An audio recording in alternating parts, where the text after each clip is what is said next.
اعوذ باللہ من الشیطان الرجیم بسم اللہ الرحمن الرحیم الحمدللہ علیہ والصلاۃ علی علیہ اما بعد بسم اللہ الرحمن الرحیم اللہم صلی علی محمد وعلی محمد وعجل فرجہم۔ سامعین محترم، امید کرتا ہوں کہ آپ سب خیر و عافیت سے ہوں گے۔ دعا ہوں کہ اللہ رب العزت تمام مومنین کو اپنی حفظ و امان میں رکھے۔ خوب ناظرین محترم، سب سے پہلے تو حمد ہے اس پروردگار کی جس نے ہمیں انسان بنایا اور انسان بنانے کے بعد محمد وآل محمد کا محب بنایا۔ ناظرین محترم، آج پھر حاضر خدمت ہوا ہوں۔ ایک معصوف ہیں جن کا نام ہے مولوی مختار قمی صاحب۔ وہ آج سے چند دن پہلے تقلید کے موضوع پہ لیکچر دے رہے تھے، اس کے بعد پھر انہوں نے شہادت ثالثہ پہ دینا شروع کر دیا۔ تو اجتہاد کی وہ نفی کر رہے تھے کہ غیبت امام زمانہ میں اجتہاد نہیں کیا جا سکتا، نہیں کرنا چاہیے۔ یہ مجتہدین جو ہیں یہ سارے جھوٹے ہیں، غلط ہیں، اور تقلید کی وہ نفی کر رہے تھے، جبکہ وہ اجتہاد اور تقلید کی خود تو نفی کرتے ہیں، مگر ظاہراً نفی کرتے ہیں۔ حقیقت دیکھا جائے، غور کیا جائے ان کے الفاظ میں، ان کے افعال میں، تو وہ خود اجتہاد کرتے ہوئے نظر آتے ہیں۔ وہ اجتہاد بھی بالکل قرآن و حدیث سے ہٹ کے کرتے ہوئے نظر آتے ہیں، جبکہ ہمارے مجتہدین کا دعویٰ ہے، اور ہمارے مجتہدین جو ہیں وہ اجتہاد جب بھی کرتے ہیں قرآن و حدیث سے وہ استنباط کرتے ہیں، استدلال کرتے ہیں، مگر مختار قمی صاحب قرآن و حدیث سے کجا، وہ بالکل قرآن و حدیث سے ہٹ کے استدلال کرتا ہے اور استنباط کرتا ہے، اور یعنی خود دوسرے لفظوں میں کہوں تو قیاسی بابا ہے، قیاسی بابا۔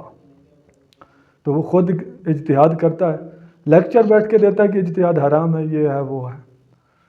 تو ہماری کچھ مصروفیات رہیں جس کی وجہ سے ہم حاضر نہ ہو سکیں اور ہم جواب نہ دے سکیں موصوف کو، تو اب کچھ ہمیں فرصت ملی ہے، تو اس لحاظ سے ہم حاضر خدمت ہوئے ہیں۔ ایک اس کا کلپ ہمارے پاس آیا جو ایک بہت ہی مشہور روایت ہے، مان لگا در فقی میں بھی ہے، تہذیب الاحکام میں بھی ہے، کہ معصوم سے پوچھا گیا کیا ہم ائمہ کا نام نماز میں لے سکتے ہیں؟ تو معصوم نے فرمایا اجمل ہم، تم مختصر لے سکتے ہو۔ تو یہ ایک روایت بہت مشہور ہے۔ موصوف اس روایت کا سہارا لے کر شہادت ثالثہ در تشہد ثابت کرنے کی کوشش کرتا ہے، وہ کہتا ہے کہ جو تم سے یہ پوچھے شہادت ثالثہ کے متعلق کوئی دلیل مانگے تو تم یہ روایت پیش کرو۔ موصوف کا آپ کلم ملاحظہ فرمائیں، مزید بات کرتے ہیں۔ قال الصادق علیہ السلام اسمی الائمۃ فی الصلاۃ قال اجملہم۔ برادران محترم، جیسا کہ آپ حضرات جانتے ہیں کہ ہمارا سلسلہ گفتگو نماز کے اندر پڑھے جانے والے تشہد میں حضرت امیر المومنین علی بن ابی طالب علیہ السلام کی ولایت کے ذکر کرنے میں ہے۔ اگر آپ سے کوئی اس بات پہ دلیل طلب کرتا ہے تو فرمان پڑھ دو کہ حضرت سے پوچھا گیا کہ ائمہ کا نام نماز میں لیا جا سکتا ہے؟ سرکار نے فرمایا خوبصورت طریقے سے آپ نماز کے اندر مولا کا نام لو۔ خیر ناظرین محترم، آپ نے کلم ملاحظہ فرمایا، معصوف بہت فخر سے یہ روایت پیش کر رہا ہے اور ثابت کرنے کی ناکام کوشش کر رہا ہے۔ دیکھیں ناظرین کہ مولا علیہ الصلوۃ والسلام واجب ہے، جو مولا علیہ الصلوۃ والسلام کی ولایت کا منکر ہے، نہ اس کی نماز قبول ہے، نہ روزہ قبول ہے، نہ حج قبول ہے، نہ زکوٰۃ قبول ہے، نہ خمس قبول ہے، نہ صدقہ اخرہ، کوئی بھی عمل اس کا قابل قبول نہیں ہے۔ وہ اگر کعبے میں بھی مر جا کے، صفا مروہ میں مر جائے، کربلا میں مر جائے، امام حسین کی زری پہ مر جائے، خود مولا علیہ السلام کے روضہ مقدس میں مر جا کے، اور خود مولا کے شہر میں جا کے مر جائے، دفن ہو جائے، مولا کے ساتھ دفن ہو جائے، اگر دشمن علی ابن ابی طالب علیہ السلام ہے تو وہ جہنم میں جائے گا، جنت کی وہ خوشبو بھی نہیں سونگھ سکتا۔ یہ حقیقت ہے، یہ روایات تواتر سے یہ چیز ثابت ہے۔ اعمال کا دار و مدار محمد وآل محمد کی ولایت پر ہے۔ ان کی ولایت اگر قبول ہوگی تو باقی اعمال قبول ہوں گے، اگر ان کی ولایت قبول نہیں ہوگی، اگر ان کی ولایت بندہ نہیں رکھتا ہوگا، ان سے بغض رکھتا ہوگا، محمد وآل محمد سے دشمنی رکھتا ہوگا، جتنا بڑا نمازی ہو، حاجی ہو، زکوٰۃ دینے والا، جتنا بھی بڑا عابد ہو، اللہ تبارک و تعالیٰ وہ سب کچھ اس کے منہ پہ مار دے گا، وہ کہے گا لے جا، کوئی ضرورت نہیں ہے مجھے، تمہارے ان عبادات میں سے دشمنی علی کی بدبو آ رہی ہے، تو اللہ تبارک و تعالیٰ وہ رد کر دے گا، یہ حقیقت ہے۔ مگر متاسفانہ کہ کچھ لوگوں نے شہادت ثالثہ کو ولایت کی آڑ میں لے کر شہادت ثالثہ ثابت کرتے ہیں، اور سادہ لوگ عوام کا جو ان کو ابھارتے ہیں اور علماء کے خلاف، مجتہدین کے خلاف، محدثین کے خلاف کرتے ہیں اور ان کو گالیاں دلواتے ہیں۔ تو انہی میں سے معصوب بھی ہے۔ دیکھیں کہ جس روایت کو یہ لے آیا ہے، یہ ہمارے ہاتھ میں کتاب ہے من لا یادر الفقیہ، تو یہ والی، اسی میں یہ روایت موجود ہے۔ اسی میں روایت جو میں آپ کو سنا دیتا ہوں امام جعفر صادق علیہ السلام سے، اس کا اردو ترجمہ ہے، عربی متن میرے پاس نہیں ہے، سوری۔ تو اس کا ترجمہ کیا ہے مولانا سید حسن امداد، فاضل آدمی ہے، ممتاز آدمی ہے، بہت پڑھی لکھی شخصیت ہے۔ تو انہوں نے روایت کیا ہے کہ ایک مرتبہ جو ہے حربی نے پوچھا امام جعفر صادق علیہ السلام سے، دریافت کیا کیا ہم ائمہ کا نام نماز میں لے سکتے ہیں؟ تو معصوم نے فرمایا کہ آپ اجمالی طور پر ذکر کروں۔ تو اجمالی طور سے مراد علماء کے مختلف نظریات ہیں۔ کچھ علماء اس معاملے میں خاموش ہیں کہ اجمالی طور پر کس طرح ذکر کرنا ہے، اور کچھ کہتے ہیں کہ اس سے مراد درود پاک ہے۔ تو معصوف نے جو ہے اس سے مراد شہادت ثالثہ در تشہد لیا ہے۔ معصوم سے سوال کیا گیا کہ کیا ہم ائمہ کے نام نماز میں لے سکتے ہیں؟ تو میں نے چند سوالات ہیں معصوف سے کہ پہلے نمبر پہ سوال دلالت کر رہا ہے کہ کیا ہم ائمہ کا نام نماز میں لے سکتے ہیں؟ یہ سوال ہی دلالت کر رہا ہے کہ امام جعفر صادق علیہ السلام نام نہیں لیتے تھے۔ اگر وہ تشہد میں نام لیتے ہوتے تو سوال کرنا بھی اچھا نہ لگتا، سوال بنتا ہی نہیں تھا۔ خود معصوم کہتے بھی نام تو آتے ہیں، خود معصوم کہتے نام تو آتا ہے، ہم لیتے نہیں ہیں، سوال کرنا ہی غلط بنتا۔ اس بات پہ بہت نقطے، اس پہ توجہ کی ضرورت ہے کہ معصوم کا یہ کہنا کہ اجمالاً لو، اس بات کی دلیل ہے کہ پہلے امام نہیں لیتے تھے، اور نہ ہی راوی نے کبھی امام کے منہ سے سنا تھا، ایک بات۔ دوسری بات یہ ہے، مبتدی طالب علم کو بھی اس بات کا پتہ ہے، ناظرین مختار قومی صاحب آپ کو بھی پتہ نہیں پتہ ہے یا نہیں، بچوں کو بھی پتہ ہے، ابتدائی بچوں کو بھی اس چیز کا پتہ ہے کہ اجمل ہم جب معصوم نے فرمایا تو یہ جملہ مجمل ہے کہ کس طرح لینا ہے، پوری روایت مجمل ہے۔ جب مجمل روایت ہو یا مجمل کوئی الفاظ ہوں تو اس کی وضاحت کون کرتا ہے؟ خود معصوم ہی کرتے ہیں۔ مجمل کی وضاحت غیر معصوم نہیں کر سکتا۔ مختصر لینا ہے، خوبصورت لینا ہے، کن الفاظ کے ساتھ لینا ہے، کہاں لینا ہے، یہ خود معصوم بتائیں گے۔ ہمیں معصوم نے نہیں حکم دیا کہ تم نماز بناؤ، کہ ہم نماز نہ کے چھوڑ کے جا رہے ہیں، تم نماز بناتے رہو، اس طرح ہمیں کہیں بھی حکم نہیں ہے۔ اور ہم کیا بنائیں گے؟ ہم جب بھی بنائیں گے کہ تو ہم سے بنے گا بھی نہیں، ہم بنانے کی کوشش کریں گے، غلط بنائیں گے، کیونکہ ہم نے جو بھی چیز بنائی ہے غیر معصوم سے، جو بھی چیز اس نے قیاس کر کے بنائی ہے یا اپنا عقل استعمال کر کے بنائی ہے، تو وہ عین جو محمد و آل محمد چاہتے ہیں وہ نہیں بن سکتی، کیونکہ یہ مجمل جملہ ہے۔ تو لہذا مجمل جملے کی وضاحت خود محمد و آل محمد کرتے ہیں، مجمل روایت کی وضاحت خود محمد و آل محمد کرتے ہیں۔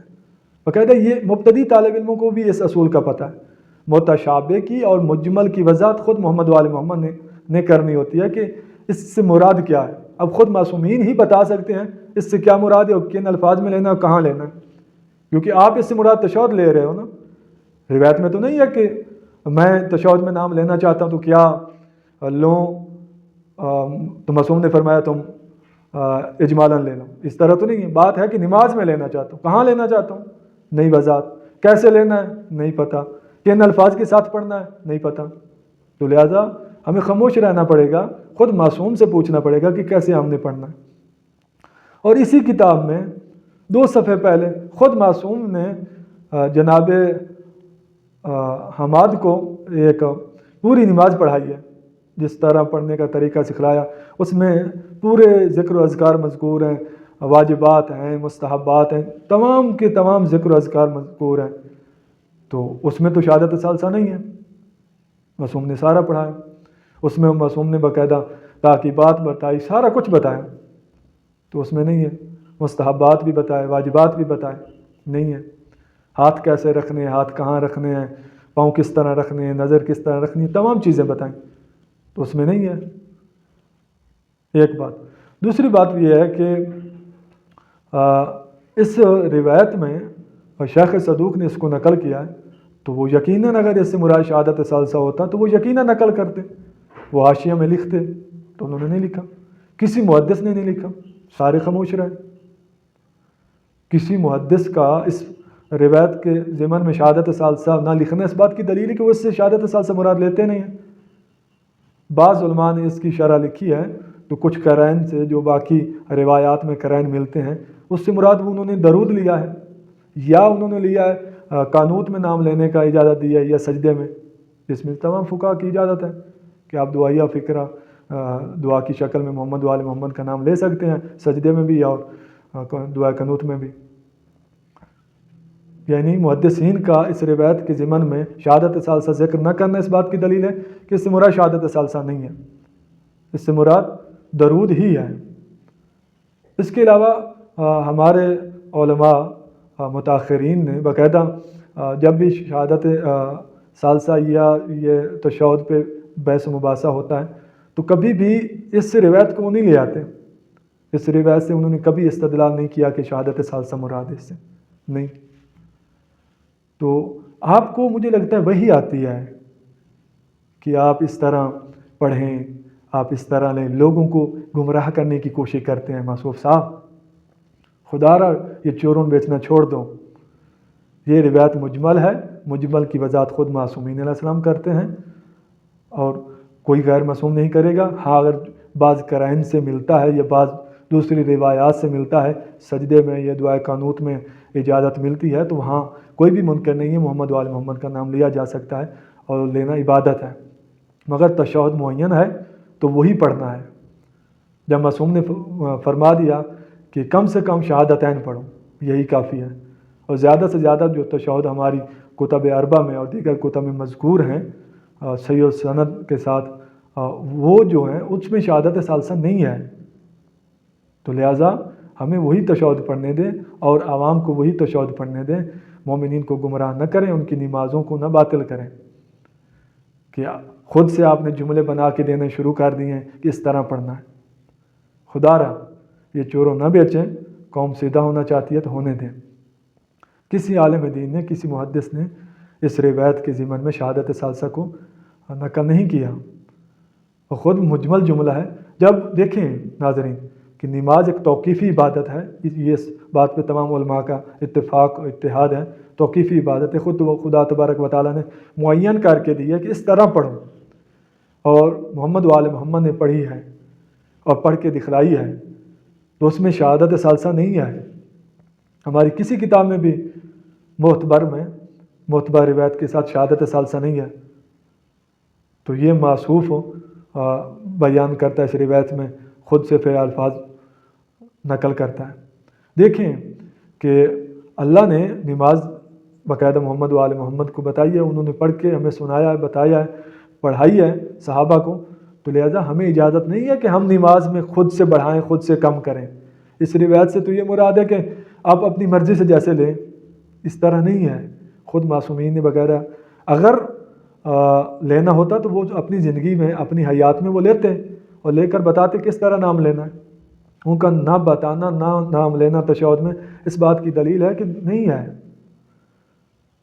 تو باقی فقہ الرضا میں جو روایت ہے، تو فقہ الرضا کے متعلق علماء کا بہت بڑا اختلاف ہے کہ وہ کہاں سے کتاب آئی، کیسے آئی، پھر اس کتاب میں بہت سارے مسائل ہیں۔ اہل سنت والا وضو ہے، اس میں جو اذان ہے اس میں بھی علی ولی اللہ نہیں ہے، اس کے علاوہ اس میں اور بہت سارے مسائل ہیں، سورہ ناس کے بارے میں یہ قرآن کا حصہ نہیں ہے وغیرہ، تو پھر اس پر ہم 100% اعتماد نہیں کر سکتے۔ وہ 6 یا 7ویں صدی کی کتاب ہے، اس سے پہلے جو ہماری کتب ہیں وہ اس چیز سے خاموش ہیں، شہادت ثالثہ ان میں نہیں ہے۔ باقی موصوف کی ایک اور ویڈیو آپ ملاحظہ فرمائیں، مزید بات پھر کرتے ہیں۔ شریک لہ وأشهد أن محمدا عبده ورسوله أرسله بالحق بشيرا ونذيرا بين يدي الساعة وأشهد أن عليا ولي الله وأولاده المعصومين حجج الله اللهم صل على محمد وآل محمد بسم اللہ و باللہ الحمد للہ خیر الاسماء کلہا للہ اشہد ان لا الہ الا اللہ وحدہ لا شریک لہ واشہد ان محمدا عبدہ ورسولہ ارسلہ بالحق بشیرا ونذیرا بین یدی الساعہ واشہد ان ربی نعم الرب وان محمدا نعم الرسول وان علیا نعم الوصی. کوئی توجہ کی ہے میری گزارش پر؟ آپ نے یہ ویڈیو بھی ملاحظہ فرمائی کہ معصوف ہو نماز کے تشہد میں کس طرح پڑھ رہا ہے اور کتاب سے کس طرح بتا رہا ہے. مختار قمی صاحب شرم کرو شرم، ہوش کے ناخن لو. کتاب سے تم کس طرح نقل کر رہے ہو اور خود جو نماز پڑھا رہے ہو وہ کس طرح پڑھ رہے ہو. وہاں پہ تمہارے قول اور فعل میں فرق ہے. خدا را قوم کو چورا نہ بیچو. اب تمہارا قول کچھ ہے، فعل کچھ ہے. جو تم پڑھ رہے ہو میں آپ کو چیلنج دیتا ہوں، جس طرح تم نے تشہد میں بیٹھ کے پڑھا ہے چیلنج دیتا ہوں میں آپ کو. قیامت تک آپ کو چیلنج ہے. اس طرح ایک ضعیف سے ضعیف روایت بھی دکھلا دو، ہم پڑھنے کو تیار ہیں. اور اپنے منہ مانگا انعام لے لو آ کے ہم سے. ایک روایت بھی ضعیف سے ضعیف بھی دکھلا دو جس طرح تم پڑھ رہے ہو تشہد میں بیٹھ کے. اس طرح اگر تم دکھلا دو مجھے، منہ مانگا انعام لے لو. ایک روایت بھی نہیں ہے. جب روایت نہیں ہے تو تمہیں کس نے اجازت دی ہے نماز سازی کرنے کی اور دین سازی کرنے کی اور دین میں خود سے اضافہ کرنے کی اور اپنے نفس کو خوش کرنے کی خاطر اور شیطان کو خوش کرنے کی خاطر تم نے الفاظ خود سے بنا کے نماز میں داخل کر دیے، اور داخل کرنے کے بعد عوام کو بھی تم بیٹھ کے چورن بیچتے ہو. روایت کچھ طرح سنا رہا ہے، فقہ و رضا والی جو روایت ہے، اور پڑھتا کچھ طرح ہے. آپ کے قول و فعل میں بھی فرق ہے. قرآن میں ہے کہ تم دوسروں کو تو نیکی کا حکم دیتے ہو، خود کیوں نہیں کرتے؟ تم دوسروں کو کچھ کہتے ہو، خود کچھ کرتے ہو. قرآن کے الفاظ ہیں. تو لہذا اپنا قول اور فعل ایک کرو، اور کوشش کرو کہ اگر تم نے پڑھنا بھی ہے تو اپنے تک رکھو، عوام کو چورا نہ بیچو. اور پڑھنا بھی ہے تو کم سے کم وہ نماز پڑھو جو محمد و آل محمد نے بتائی ہے. تو اس میں شہادت ثالثہ نہیں ہے، اس میں درود ہے، اس میں سجدے میں اجازت ہے، اس میں دعا قنوت میں اجازت ہے. تو لہٰذا عوام کو اب چوروں بہت آپ نے بیچ لیا ہے. اب مہربانی کریں، رحم کریں عوام پہ. شیعہ قوم مظلوم قوم ہے، تو اس پہ اس سے زیادہ آپ نہ کھیلیں ان کے ساتھ. مظلوم قوم پہلے تو یہ مجھے اس بات کا آج سے کئی سال سے پہلے ہم نے اس چیز کا تجربہ کیا ہے کہ شیعہ شہادت ثالثہ والے جتنے بھی ٹولہ ہیں یہ اولا تو قیاسی بابے ہیں، پھر یہ اکثریت ان کی بے نمازی ہے. اکثریت کچھ ایسے بھی ہیں جن سے پوچھا جائے نا شہادت ثالثہ کی بہت وہ قصیدے لگا رہے ہوتے ہیں، یہ ہے وہ ہے، جو نہیں پڑھتا وہ حرامی ہے، فلاں ہے فلاں. ان سے پوچھا جائے کیسے پڑھنا ہے، کہاں پڑھنا ہے، تو ان کو پتہ ہی نہیں ہوتا. یہ بھی ان کی حالت ہے جو ان کے مقتدی ہیں. یہ کہتے ہیں کہ تقلید حرام ہے، فلاں حرام ہے، اجتہاد حرام ہے. تو خود اپنے مقلد جو ان کے ہیں ان کو ان چیزوں کا بھی نہیں پتہ ہوتا، اپنے مقلد بناتے ہیں یہ. اب جو اس نے تشہد میں بیٹھ کے پڑھا ہے کسی روایت میں بھی نہیں ہے، اس طرح ضعیف روایت بھی نہیں ہے. تو پھر اس نے اجتہاد نہیں کیا تھا اور کیا کیا؟ مختار قمی صاحب یہ تمہارا اجتہاد نہیں ہے تو اور کیا ہے؟ یہ تم نے جو الفاظ چن کے بنایا ہے، جبکہ روایت تو ایک بھی نہیں ہے اس طرح کی. یہ تمہارا اجتہاد نہیں تھا اور کیا ہے؟ تم تو اجتہاد کے خلاف بیٹھ کے تقریریں کرتے ہو. تو لہذا تم نے ذاتی اجتہاد کیا ہے اور شیطان کے پیروکار بنے ہو تم. تو لہذا آخر میں تمام مومنین سے گزارش کروں گا، مومنین ان لوگوں کو پہچانیں، ان لوگوں سے بچیں، اپنے بچوں کو بچائیں۔ یہ لوگوں کے عقائد خراب کرتے ہیں، یہ لوگوں کی نمازیں خراب کرتے ہیں، یہ لوگوں کو گمراہ کرنے کی کوشش کرتے ہیں۔ اور پھر میں آخر میں عرض کرتا ہوں، دیکھیں کہ محمد و آل محمد کی ولایت واجب ہے، اوجب ہے۔ جو محمد و آل محمد کی ولایت کو نہیں مانتا وہ حلالی بھی نہیں ہے، اس کا کوئی اعمال قبول نہیں ہوتا۔ مگر ولایت سے مراد یہ نہیں ہے کہ آپ کو محمد و آل محمد نے کھلا چھوڑ دیا، اپنی مرضی سے دین سازی کریں، نہیں، بلکہ ولایت سے مراد محمد و آل محمد کی پیروی ہے، ان کی اطاعت ہے، ان کی بلا فاصلہ ان کو خلیفہ ماننا ہے اور ان کو اپنا حاکم تسلیم کرنا ہے، ان کے قدم بہ قدم چلنا ہے، ان کے پیچھے چلنا ہے، ان سے آگے چلنے کی کوشش نہیں کرنی۔ جس طرح انہوں نے نماز پڑھائی ہے وہی پڑھنی ہے، جس طرح روزے کا حکم دیا وہی کرنا ہے، زکوٰۃ کا حکم دیا وہی کرنا ہے، ہر لحاظ سے محمد و آل محمد کی پیروی کرنی ہے، اطاعت کرنی ہے، جس طرح انہوں نے تشہد پڑھایا وہ پڑھنا ہے۔ جو ہماری کتب میں، کتب اربع میں، وسائل شیعہ میں، اس کے علاوہ دیگر کتب میں مذکور ہے صحیح سند کے ساتھ، بالکل ان کی اسناد بھی صحیح ہیں، تو وہ تشہد پڑھنا ہے جو محمد و آل محمد نے پڑھایا ہے، جو مولا علی علیہ السلام نے پڑھا ہے، جو امام حسن نے پڑھا ہے، جو امام حسین نے پڑھا ہے، جو خود رسول خدا صلی اللہ علیہ وآلہ وسلم نے پڑھا ہے، جو امام زمانہ تک سب اماموں نے پڑھا ہے، اس کو ہم قبول کریں گے۔ یہی پڑھنا، ان کے تشہد بتائے ہوئے کی پیروی کرنا اور ان کے بتائے ہوئے اعمال کی پیروی کرنا، خود ان کی ولایت کی پیروی کرنا، خود یہی ولایت ہے۔ یہ نہیں ہے کہ ولایت جو فقط شہادت و ثالثہ پڑھ دے، اور وہ بھی وہ والا جس کے بارے کوئی روایت بھی نہیں ہے، ہماری کسی معتبر کتاب میں کوئی روایت بھی نہیں ہے جس کے بارے۔ تو آخر میں دعا گو کہ اللہ رب العزت ہمیں صراط مستقیم پر چلنے کی توفیق عطا فرمائے، محمد و آل محمد کے دشمنوں کا خاتمہ فرمائے، اور ان لوگوں کو میرا مالک ہدایت دے گا، ہدایت کے قابل ہے، ورنہ اللہ تبارک و تعالیٰ ان کو نیست و نابود فرما۔ اللہم صلی علی محمد و آل محمد وعجل فرجہم۔